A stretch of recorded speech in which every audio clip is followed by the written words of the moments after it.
Hello everyone, welcome back to K Guru channel bye निर्मल गुप्ता। प्यारे बच्चों, आज हम कक्षा 7th की वर्कशीट नंबर 6 सॉल्व करेंगे। हमारा विषय है विज्ञान और विज्ञान में हम पढ़ेंगे विद्युत धारा के तापीय प्रभाव के बारे में। तो सबसे पहले मैं आपको एंट्रीज बता देती हूँ। आपको अपना नाम लिखना है, अपने कक्षा अध्यापक का नाम लिखना है, आपको तिथि लिखनी है 14 अक्टूबर 2020। तो स्टार्ट करते हैं बच्चों आज की वर्कशीट। और आज की वर्कशीट में आप पढ़ेंगे विद्युत धारा के तापीय प्रभाव के बारे में। तो बच्चों, जो विद्युत धारा का तापीय प्रभाव होता है ये क्या होता है, तो सबसे पहले मैं आपको कुछ उदाहरणों के माध्यम से बताती हूँ। बच्चों, जैसे कि हम बल्ब जलाते हैं कमरे में, तो बल्ब से प्रकाश होता है और थोड़ी देर बाद बल्ब जलाए रखें और उसके बाद अगर बल्ब को बंद करके देखा जाए तो वो बल्ब गर्म हो जाता है ना। तो जो गर्म हुआ बल्ब वो किस कारण से हुआ, वो विद्युत धारा के तापीय प्रभाव के कारण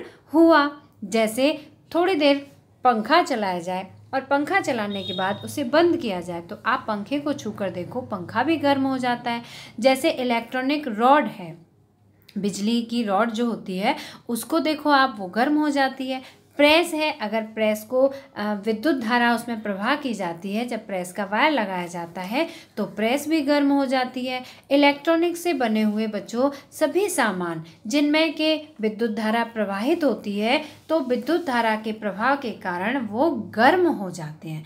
तो उसी परिस्थिति को क्या कहते हैं, विद्युत धारा के तापीय प्रभाव कहते हैं। ठीक है बच्चों, अब हम वर्कशीट के माध्यम से समझेंगे। तो देखिए, स्नेहा ने देखा कि उसकी माँ ने खाना पकाने के लिए एक इलेक्ट्रिक हीटर का इस्तेमाल किया। बच्चों, आप सभी ने इलेक्ट्रिक हीटर देखे होंगे, है ना। इलेक्ट्रिक हीटर और अपने कपड़ों की सिलवटें हटाने के लिए बिजली के प्रेस मतलब आयरन का प्रयोग किया। आप सभी ने प्रेस भी देखी होगी। बच्चों, जब हीटर में विद्युत प्रवाह की जाती है तो हीटर गर्म हो जाता है ना। और इसी प्रकार से जब प्रेस में विद्युत प्रवाह की जाती है, जब प्रेस का प्लग लगाया जाता है तो प्रेस भी गर्म हो जाती है ना। विद्युत प्रवाह के कारण प्रेस भी गर्म हो जाती है। तो स्नेहा ने सोचा कि मेरी माँ आयरन और इलेक्ट्रिक हीटर का उपयोग क्यों करती है। उसको समझ नहीं आया कि उसकी माँ इलेक्ट्रिक हीटर का प्रयोग क्यों करती है या आयरन का प्रयोग क्यों करती है और ये किस प्रकार से कार्य करते हैं। रवि स्नेहा का भाई है। रवि स्नेहा का भाई, जिसने बताया कि यह विद्युत धारा के तापीय प्रभाव के कारण होता है ना। तापीय प्रभाव के कारण क्या होता है, जो गर्म हो जाती है प्रेस तो उससे कपड़े की सिलवटें दूर हो जाती हैं और हीटर गर्म होता है तो उस पर जो है खाना आसानी से पक जाता है।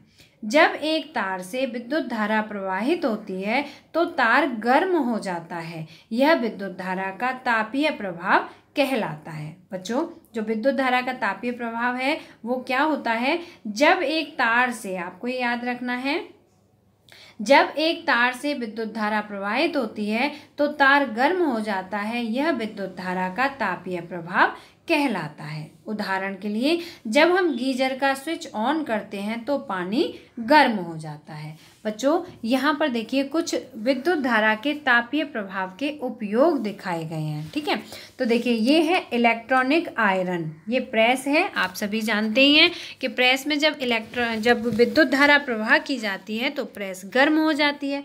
इसी प्रकार से इलेक्ट्रिक हीटर, जब इसका प्लग लगाया जाता है, इसका स्विच ऑन किया जाता है तो ये भी गर्म हो जाता है। इलेक्ट्रिक केतली, बच्चों इलेक्ट्रिक केतली है, इसका जब वायर लगाया जाता है, इसमें जब विद्युत प्रवाह की जाती है तो ये गर्म हो जाती है। इससे हम चाय बना सकते हैं, पानी गर्म कर सकते हैं, है ना। और हेयर ड्रायर, जब हेयर ड्रायर में इसमें विद्युत प्रवाह किया जाता है तो बच्चों आपने देखा है कि इसमें से बहुत गर्म हवा निकलती है। जैसे हमारे मान लीजिए गीले बाल हैं तो उन्हें सुखाने के लिए हम हेयर ड्रायर का प्रयोग करते हैं। हेयर ड्रायर में से बहुत गर्म हवा निकलती है और उससे हमारे गीले बाल जल्दी से सूख जाते हैं। नेक्स्ट इसमें दिया है इलेक्ट्रिक रॉड। बच्चों, ये तो आप सभी जानते होंगे, ये पानी की भरी हुई बाल्टी में जो ठंडा पानी होता है अगर उसमें डाला जाए और इसमें विद्युत प्रवाह किया जाए, जब इसका प्लग लगाया जाता है तो ये पानी को गर्म कर देती है ना। तो जो पानी का गर्म करना है ये किस कारण से हुआ, विद्युत प्रवाह के कारण हुआ।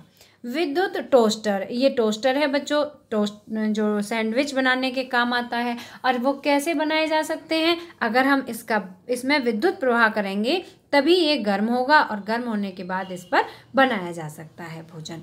तो ये सभी आपने देखे कि यहाँ पर विद्युत धारा के तापीय प्रवाह का उपयोग हम किन किन साधनों में करते हैं। यहाँ पर सभी उपकरण दिए हुए हैं। अब बच्चों इसमें देखिए यहाँ पे बताया गया है विद्युत साथियों में उपयोग होने वाला फ्यूज़। ठीक है, यहाँ पर देखिए ये है, जितने भी विद्युत के उपकरण होते हैं उसमें आपने देखा होगा एक फ्यूज़ भी लगा हुआ होता है।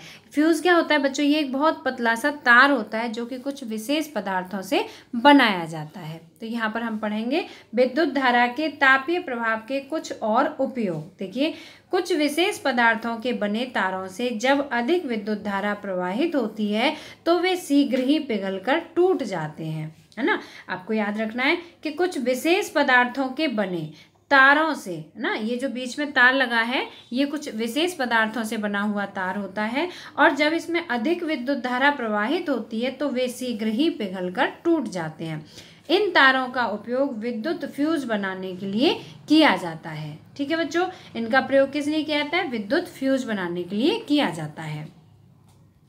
विद्युत फ्यूज, अब इसमें बताया गया है विद्युत फ्यूज किसे कहते हैं। तो विद्युत फ्यूज एक सुरक्षा युक्ति है। ठीक है, विद्युत फ्यूज क्या है, एक सुरक्षा युक्ति है जो विद्युत परिपथ की क्षति तथा संभावित आग के प्रति सुरक्षा प्रदान करता है। विद्युत परिपथ की क्षति को रोकती है ये, और संभावित आग, कहीं ऐसा ना हो कि बहुत अधिक विद्युत प्रवाहित होने के कारण उसमें आग लग जाए, तो उसे रोकने के लिए विद्युत फ्यूज का प्रयोग किया जाता है।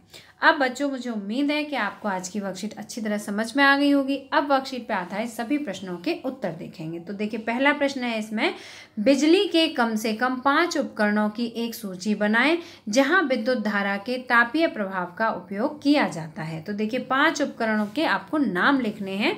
तो पहले प्रश्न का आंसर है इलेक्ट्रिक आयरन। आयरन मतलब प्रेस, जो सभी ये सभी वो उपकरण हैं जो कि विद्युत के माध्यम से चलाए जाते हैं, विद्युत प्रवाह के द्वारा प्रयोग किए जाते हैं।